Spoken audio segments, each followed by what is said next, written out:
Bueno, y en Franja Ecológica nos ocupamos de profundizar temas de importancia, temas que se relacionan con la fauna, con la flora en Bolivia y la importancia de preservarlas, de protegerlas.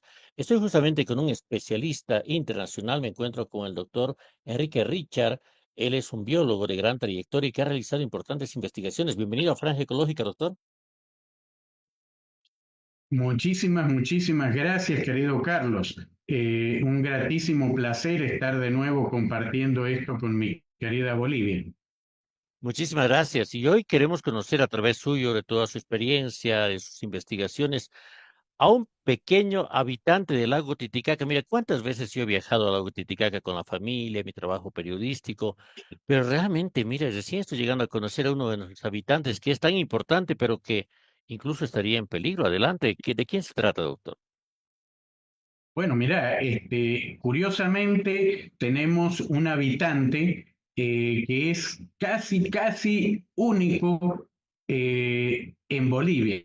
Lo compartimos con Perú porque también compartimos el lago Titicaca con Perú, pero estamos hablando de un ave única en el planeta Tierra, que solamente existe en el lago Titicaca. Antes también estaba en el Popó, cuando existía el Popó. Lamentablemente creo que ya no existe más en el lago Popó, pero en el Titicaca todavía existe, aunque en peligro de extinción. Y debería ser un ave emblemática de Bolivia y sobre todo de los paseños, porque curiosamente el escudo de la paz tiene dos animalitos, una oveja y un león, y ninguno de los dos es boliviano. Por eso habría que cambiarlo por un animalito que sea 100%, aunque no sea 100% boliviano, pero sí 100% altiplánico y titicaquense. Es completamente cierto que muchos desconocemos la fauna que tenemos realmente y debería ser importante porque enseguida nos va a dar una reflexión también nuestro doctor invitado, doctor Richard, respecto a lo que deberíamos hacer incluso al enseñar a nuestros niños. Pero vamos a este animalito. ¿De cuál se trata, querido doctor? Bueno, mira, es un ave muy particular. Incluso es un ave que ha sido comentada en el cine, en varias películas, te cuento, porque yo te comento que, aunque la mayoría no lo sepamos, hay un montón de visitantes que llegan a Bolivia y a Perú únicamente para ver esa ave, porque es única en el planeta Tierra. En Aymara es la queñola. El nombre científico es Rolandia micróptera y se llama micróptera, micro es pequeño y teros es ala, o sea, es una ave que tiene alas pequeñas y como tiene alas pequeñas no puede volar, o sea que es un ave que no puede en estos momentos enfrentar los peligros a los que está sometida y no puede hacerlo porque hay muchas veces mis estudiantes a mí me dicen, pero doctor, ¿y si hay tanta contaminación en el lago, por qué no se va volando? Es que no vuela, no puede volar, no tiene otra opción que quedarse, sufrir la contaminación, por ejemplo, y morir. Ese es el problema. Pero es un ave emblemática, es la esencia, es el ajayu del lago Titicaca. Entonces es un animalito que no podemos darnos el lujo de perderlo. Y lo peor de todo, querido amigo, es que eh, cuando yo estaba en Bolivia sufría porque veía cuánta gente llegaba a La Paz exclusivamente para ver esa ave y cuántos bolivianos, bolivianas ni siquiera saben que existe. Ese es el tema. No, no, no. Francamente, muchos de nosotros no hemos escuchado como tal el nombre de la queñola. ¿Nos la puede presentar, por favor, en pantallas, querido doctor Richard, para que Claro. podamos conocerla? Además que quiero comentarles que en toda esta investigación que ha realizado nuestro invitado internacional, ha podido colectar una cantidad de imágenes fascinantes. Así que adelante, doctor. Cuando usted guste. Ahora mismo te comparto. Perfecto. La queñola, habitante del lago Titicaca. Ahí la vamos a presentar. Adelante, doctor. Ahí está. Bueno, aquí estamos viendo una pareja de queñolas adultas y dos pichones, esto de color gris son dos pichones. Aquí atrás hay uno que está solicitando comida y aquí hay otro que ya tiene un carache en la boca. Eh, Vamos a ver un primer plano, ahí tenemos el animalito adulto, eh, pertenece al orden de los podiciformes. Entonces son aves que se denominan zambullidores, porque se zambullen de punta y ahí es donde capturan peces, como por ejemplo el ispi, el carache, son los más, también el bigotudo del lago Titicaca, el, ¿cómo se llama? El Maure. Entonces ahí estamos viendo, es un animalito, pero bellísimo, bellísimo. Acá estamos viendo un adulto con un pichón también. Aquí un adulto mirando hacia el fondo, buscando a ver algún pececito para capturar. Entonces, aquí es otra de las características que tiene. Como yo te había comentado, no vuela, pero corre. Ahí me decía usted que está con el motor fuera de borda, dejando una estela. Ajá. Salen corriendo, pero a una velocidad tremenda. Prácticamente caminan sobre el agua, pero no vuelan. Acá, fíjate, ya está prácticamente encima del agua, pero sin volar.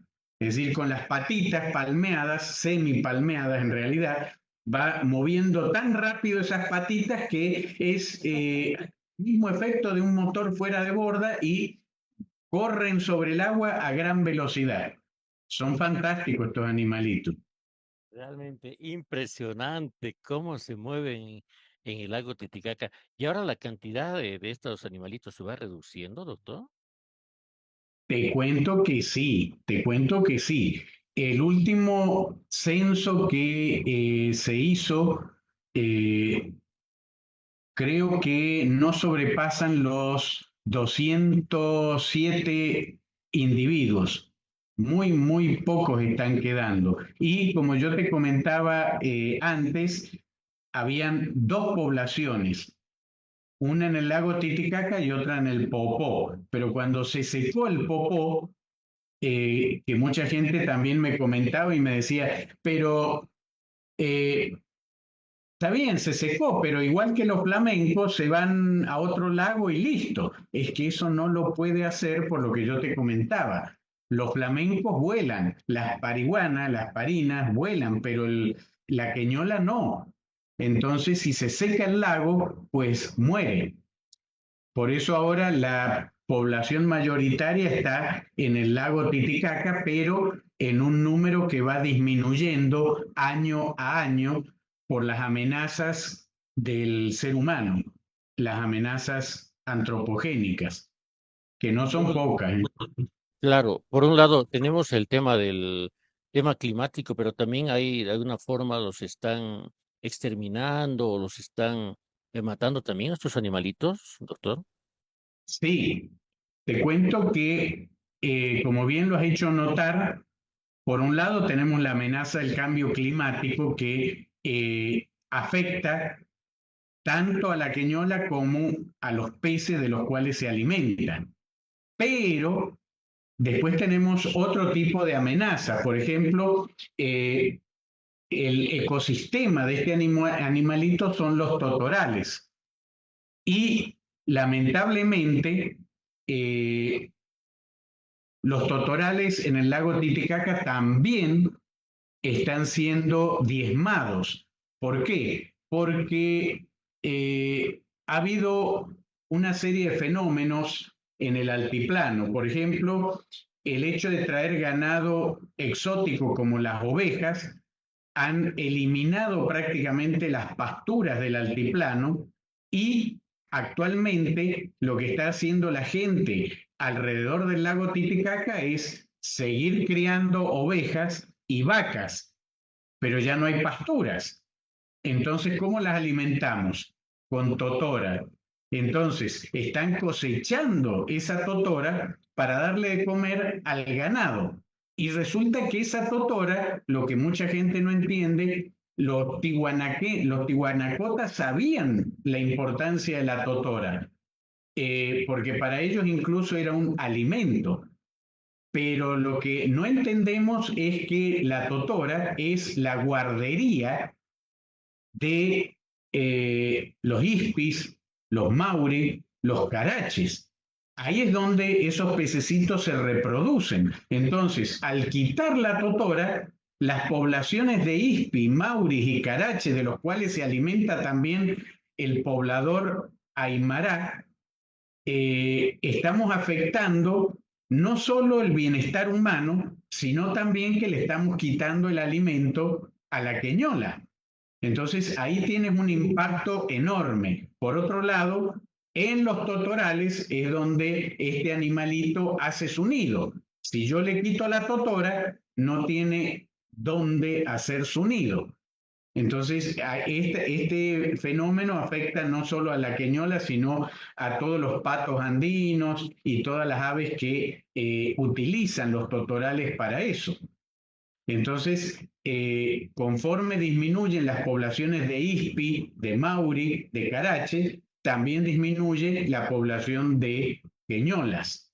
Por otro lado, otro impacto enorme es la trucha, que es un pez introducido y mucha gente dice, no, las poblaciones de ispi están disminuyendo por culpa de la queñola. Eso me lo han dicho. Y hay mucha gente que mata a la queñola porque cree que es la responsable de la disminución de poblaciones de ispi. Pues no, no lo es. Se equivocan muchísimo. El responsable es la trucha. La trucha. La trucha es la que se está comiendo al ispi, al mauri, al carache e incluso las larvas de la rana del titicaca. Entonces, ese es uno de los peligros de traer fauna exótica. Esas truchas se están comiendo toda la biodiversidad y estamos hablando, querido Carlos, de una biodiversidad única en el planeta Tierra, porque Ispi, Mauri y Carache solamente en el lago Titicaca. Y No esta hay en otro queñola, planeta. y la queñola es endémica también del lago Titicaca y de esta área. Solamente la Sí, sí, encontramos acá. exactamente. Por eso es que la queñola está en el libro rojo de especies en peligro de extinción de Bolivia y en el libro rojo a nivel planetario, porque es una especie que está en lo que se llama punto rojo de la conservación. Vive en el lago Titicaca, en algunos laguitos que son vecinos del lago Titicaca y se conectan con el lago Titicaca, como pasaba con el Popó, y no hay en ningún otro lugar del planeta Tierra. Por eso para el turismo ornitológico, para los observadores de aves, es una figurita difícil. Es la figurita que dicen, esta figurita me falta para completar el álbum y por eso vienen a Bolivia. Yo te cuento que cuando yo vivía en La Paz, muchas veces me escribían ornitólogos de Europa, ornitólogos de Estados Unidos, y me decían que he tratado de contactarme con empresas de turismo, pero ni saben de qué se trata este animalito, yo no entiendo cómo puede ser. ¿Será que tú me puedas llevar al lago a ver esta especie? Y les decía que sí, o sea, obviamente que sí.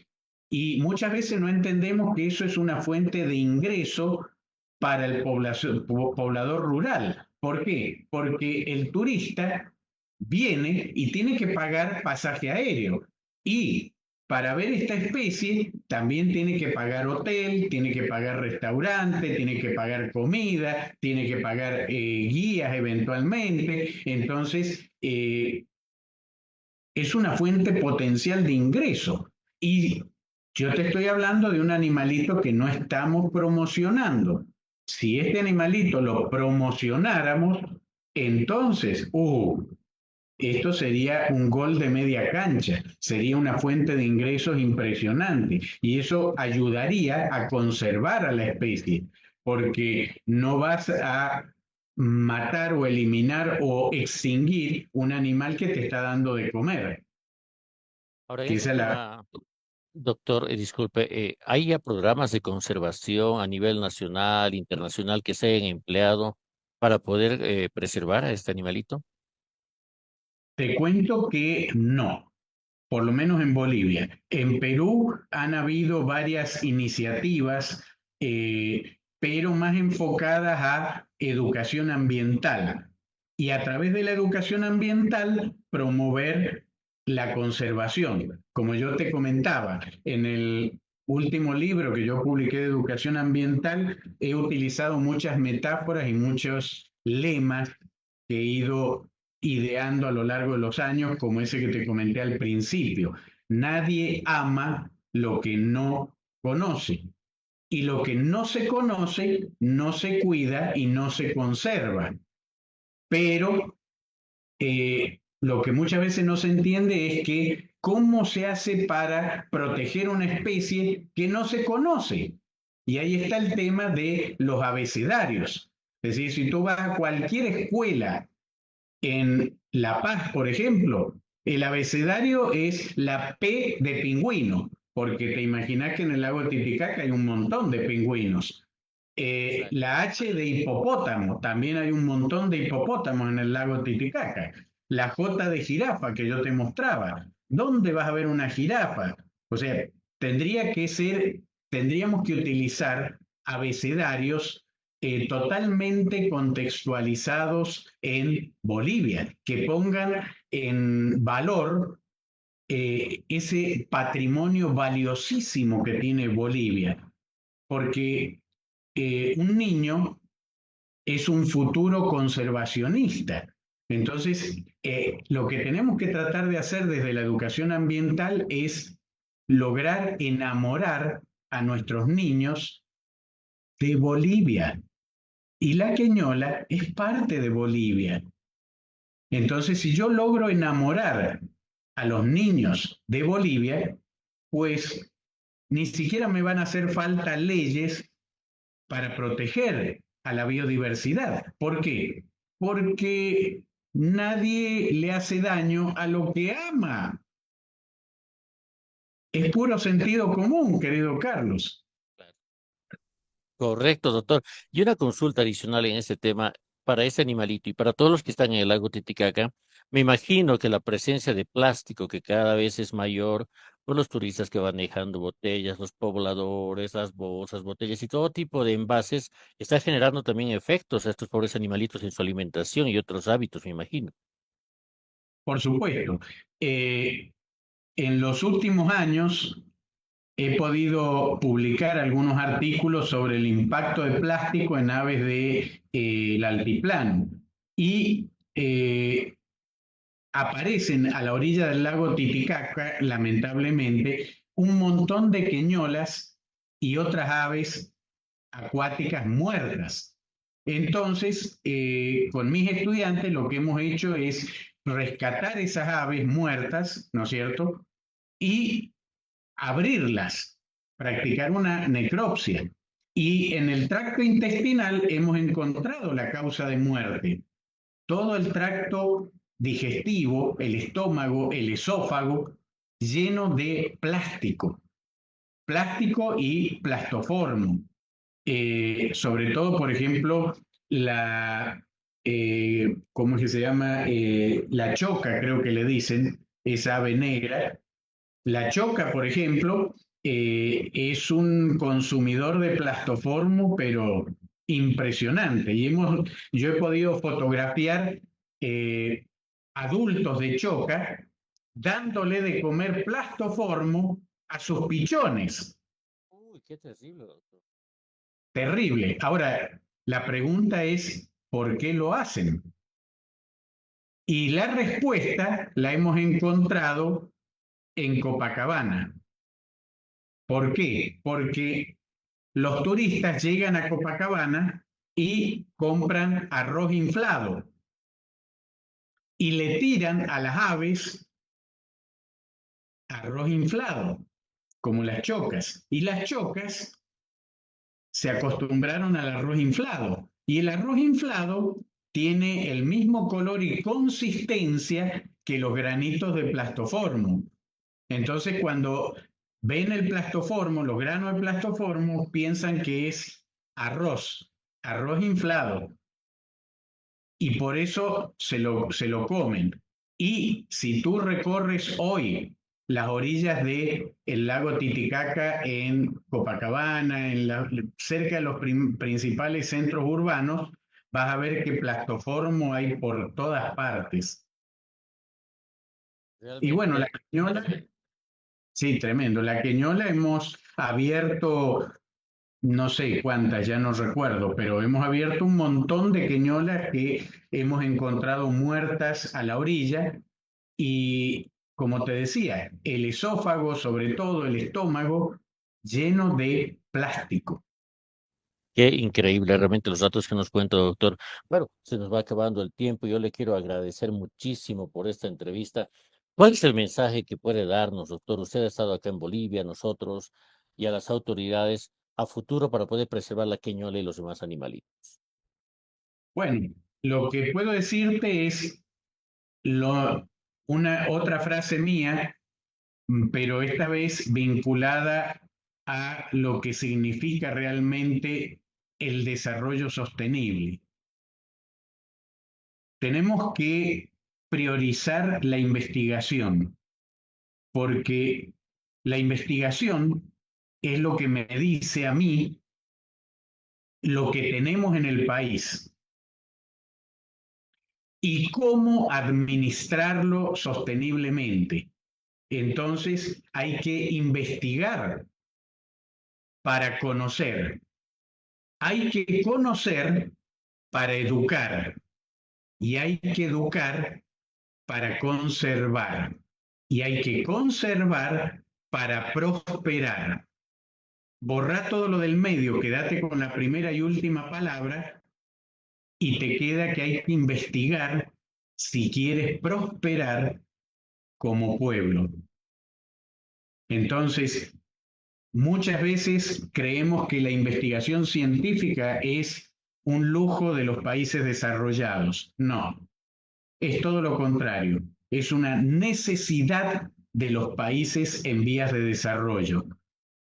Si no investigamos, tú, igual que el resto de los latinoamericanos, habrás escuchado un montón de veces, Bolivia es un país riquísimo.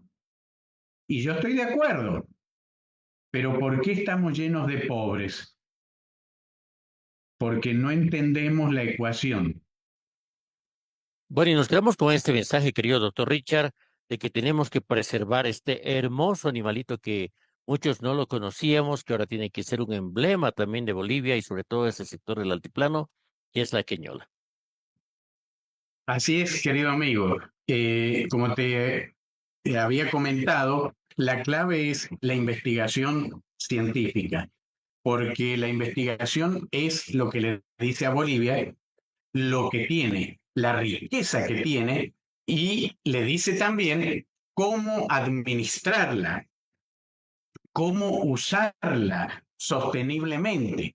Entonces, además también, la investigación te permite conocer y necesitas conocer para educar y necesitas educar para amar y conservar esa biodiversidad. Y necesitas conservar la biodiversidad para prosperar, para poder legarle todo este patrimonio a nuestros hijos y a nuestros nietos. Entonces, la clave aquí es investigar, investigar para prosperar. Y en el camino está la educación que va a permitir que nos enamoremos perdidamente del país y de todo lo que tiene el país. Y una vez que lo logremos, ese enamoramiento, ya no van a hacer falta las leyes, como yo te había comentado. ¿Por qué? Porque nadie destruye, nadie le hace daño a lo que ama. Por eso, ese sería Buenísimo. el mensaje. Nadie destruye lo que ama. Me quedo con esa frase, nos la quedamos todos y bienvenido, muchas gracias. Doctor Richard, usted ha estado también en nuestro país y le agradecemos que se tome ese tiempo, no solamente para haber compartido con nosotros esta investigación tan completa, sino para que nos ayude a reflexionar sobre cómo debemos actuar. Tenemos que proteger a esos animalitos, en particular a la queñuela, y nosotros vamos a hacer desde Franja Ecológica y todos los sectores el seguimiento para que las autoridades lo comprendan, tomando en cuenta también que esto incluso puede potenciar no solamente nuestra protección al medio ambiente, sino el mismo turismo. Muchas gracias, doctor Richard. Un saludo y será hasta la siguiente. Un cordial abrazo, querido amigo.